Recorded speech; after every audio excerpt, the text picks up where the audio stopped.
आइए जानते हैं आज की कुछ प्रमुख अंतर्राष्ट्रीय खबरों को। पहले एक नजर आज की हेडलाइंस पर।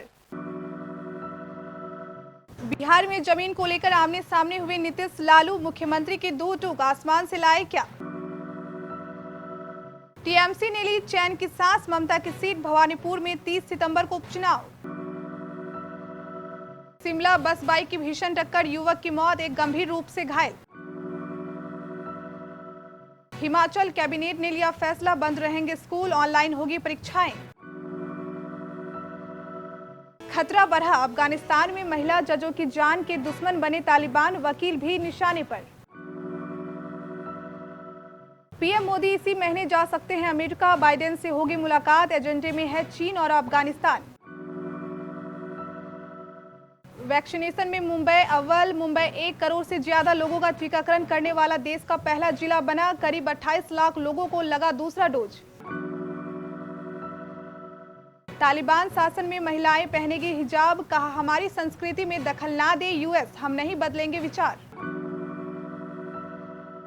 जॉन सीना ने दी सिद्धार्थ शुक्ला को श्रद्धांजलि, इंस्टाग्राम पर साझा की मोनोक्रोम तस्वीर। बैडमिंटन में गोल्ड मेडल जीतकर प्रवीण भगत ने रचा इतिहास, मनोज सरकार ने किया ब्रॉन्ज पर कब्जा।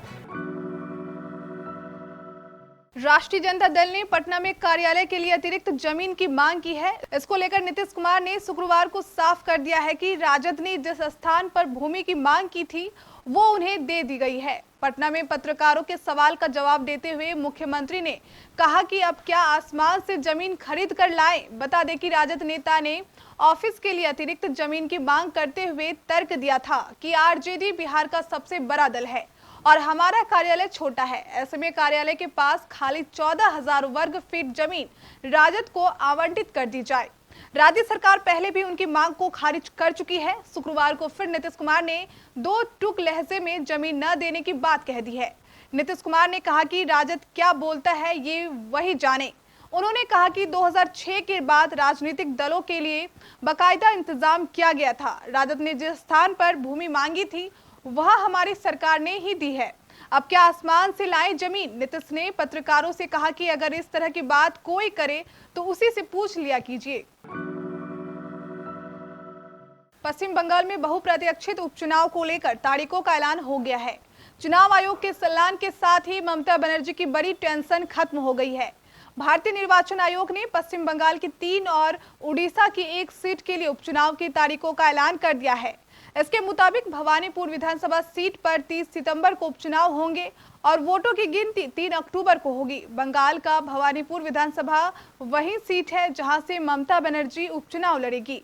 एक मीडिया रिपोर्ट के मुताबिक चुनाव आयोग ने 30 सितंबर को भवानीपुर विधानसभा क्षेत्र में उपचुनाव कराने का फैसला किया है। इस तारीख को पश्चिम बंगाल के शमशेरगंज और जंगीरपुर और पिपली में भी उपचुनाव होंगे। उपचुनाव के वोटों की गिनती 3 अक्टूबर को होगी। हालांकि चुनाव आयोग ने कहा कि अन्य 31 निर्वाचन क्षेत्रों के लिए उपचुनाव को कोरोना की वजह से टाल दिया गया है। शिमला के सोगी में बस और बाइक की भीषण टक्कर में एक युवक की मौत हो गई, जबकि एक अन्य गंभीर रूप से घायल है। मिली जानकारी के मुताबिक आसियाना रेस्टोरेंट के पास एक बाइक निजी बस से टकरा गई। टक्कर इतनी भीषण थी कि बाइक सवार युवक बस के नीचे आ गया। हादसे के बाद घटनास्थल पर लोगों की भीड़ एकत्रित हो गई। मौके पर पहुंची पुलिस ने घायल को उपचार के लिए एम्बुलेंस में अस्पताल भेजा। निजी बस व बाइक की टक्कर हुई है। मृतक की पहचान राजेश कुमार, गांव घटाधार, जिला सिरमौर के रूप में हुई है, जबकि घायल कृपाराम को सीएससी सोगी से आईजीएमसी अस्पताल ले जाया गया है। हिमाचल प्रदेश में सरकारी स्कूल बंद रहेंगे। मुख्यमंत्री जयराम ठाकुर की अध्यक्षता में शनिवार को हुई मंत्रिमंडल की बैठक में यह फैसला लिया गया। स्कूलों को बंद रखने की तारीख की जानकारी डिजास्टर मैनेजमेंट की नोटिफिकेशन में होगी। 9वीं से 12वीं कक्षा की फर्स्ट टर्म परीक्षाएं ऑनलाइन ही होगी। मंत्रिमंडल की बैठक में मंडी जिले के सुंदरनगर विधानसभा क्षेत्र के चनोल में अटल आदर्श विद्यालय खोलने की भी स्वीकृति प्रदान की गई है। सिरमौर जिले के राजगढ़ में नया स्वास्थ्य खंड कार्यालय खोलने का निर्णय लिया गया। इसके लिए आवश्यक पदों की सृजन को भी मंजूरी दी गई। मंत्रिमंडल की बैठक में कुल्लू जिले के गलांग और सराली में गांव में प्राथमिक विद्यालय खोलने का निर्णय लिया गया है। अफगानिस्तान में तालिबान का कब्जा होने के बाद से ही महिलाओं पर अत्याचार की बातें जोर पकड़ने लगी थी, लेकिन तालिबान महिलाओं पर दबाव बनाने में कोई कसर नहीं छोड़ रहा है। इसी के चलते अफगान महिलाएं देश छोड़ने पर मजबूर हैं।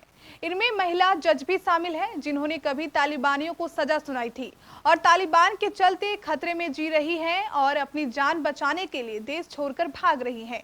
महिला जजों के अलावा कई महिला अफगान ह्यूमन राइट्स एक्टिविटीज भी अफगानिस्तान में फंसी हुई हैं। इनके ऊपर भी जान का खतरा है।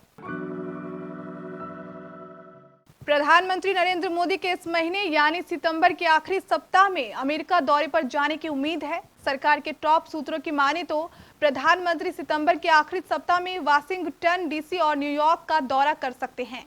जो बाइडेन के राष्ट्रपति बनने के बाद प्रधानमंत्री नरेंद्र मोदी का यह पहला अमेरिका दौरा होगा। सूत्रों के हवाले से रिपोर्ट दी है कि फिलहाल प्रधानमंत्री नरेंद्र मोदी के कार्यक्रम को अंतिम रूप दिया जा रहा है और अगर अब तक की चर्चा के हिसाब से सब कुछ ठीक रहा तो प्रधानमंत्री मोदी 22 से 27 सितंबर के बीच अमेरिका के दौरे पर रहेंगे। इंडियन एक्सप्रेस की रिपोर्ट के मुताबिक प्रधानमंत्री नरेंद्र मोदी और अमेरिकी राष्ट्रपति जो बाइडेन के बीच यह पहली फेस टू फेस मुलाकात होगी। इससे पहले ये दोनों नेता कम से कम 3 बार वर्चुअल समिट में मुलाकात कर चुके हैं। मार्च में क्वाड समिट, अप्रैल में क्लाइमेट चेंज समिट और इस साल जून में G7 समिट के दौरान ये दोनों नेता वर्चुअली मिल चुके हैं। जून में G7 समिट के दौरान प्रधानमंत्री ब्रिटेन की यात्रा पर जाने वाले थे, मगर कोरोना की दूसरी लहर की वजह से उन्हें अपनी यात्रा कैंसिल करनी पड़ी थी, जिसके परिणाम स्वरूप बाइडेन और मोदी की मुलाकात नहीं हो पाई थी। बीएमसी के प्रयास के बाद मुंबई देश का पहला ऐसा जिला बन गया है जहां 1 करोड़ से ज्यादा लोगों का वैक्सीनेशन हुआ है। कोविन पोर्टल पर अपलोड किए आंकड़ों के अनुसार शुक्रवार तक यहां 1,63,497 लोगों को कोरोना का टीका लगा है।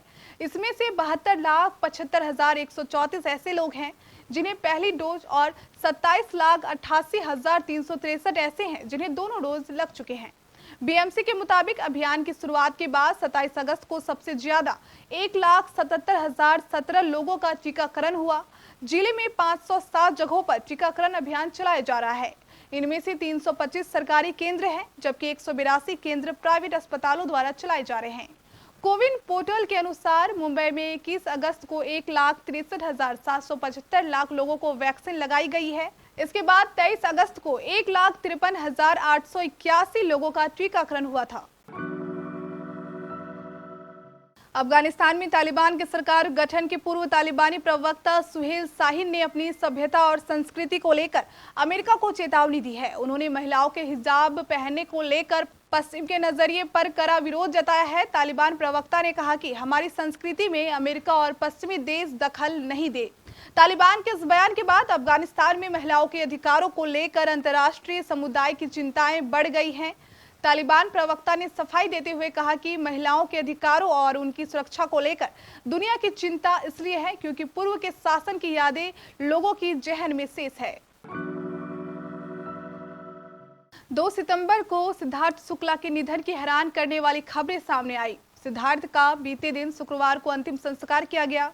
फैंस के साथ ही साथ सितारों को भी सिद्धार्थ के गुजर जाने का सदमा लगा है। इस बीच रेसलर व हॉलीवुड अभिनेता जॉन सीना ने सिद्धार्थ शुक्ला के लिए इंस्टाग्राम पोस्ट किया है। रेसलर जॉन सीना ने आज सोशल मीडिया पर सिद्धार्थ शुक्ला की एक तस्वीर साझा की है। जॉन सीना ने इंस्टा पर सिद्धार्थ की ब्लैक एंड व्हाइट तस्वीर शेयर की है। हालांकि जॉन ने अपने पोस्ट के साथ कोई कैप्शन नहीं लिखा है। जॉन के सिद्धार्थ के लिए किए गए श्रद्धांजलि पोस्ट को कई बॉलीवुड सेलेब्स ने भी लाइक किया है। टोक्यो पैरालंपिक में भारत के खिलाड़ियों का जलवा बरकरार है। बैडमिंटन में भारत के हाथ एक साथ 2 मेडल लगे हैं। प्रमोद भारत ने सिंगल्स के SL3 क्लास के फाइनल मुकाबले को जीतकर देश को इस खेल में पहला गोल्ड मेडल दिलाया है। वहीं मनोज सरकार ने इसी कैटेगरी में ब्रॉन्ज मेडल पर कब्जा जमाया। प्रमोद फाइनल में ब्रिटेन के डैनियल बेथेल को 21-14, 21-17 से मात देकर पैरालंपिक में भारत की तरफ से मेडल जीतने वाले पहले बैडमिंटन खिलाड़ी बने। बता दें कि पैरालंपिक खेलों में बैडमिंटन को पहली बार शामिल किया गया है।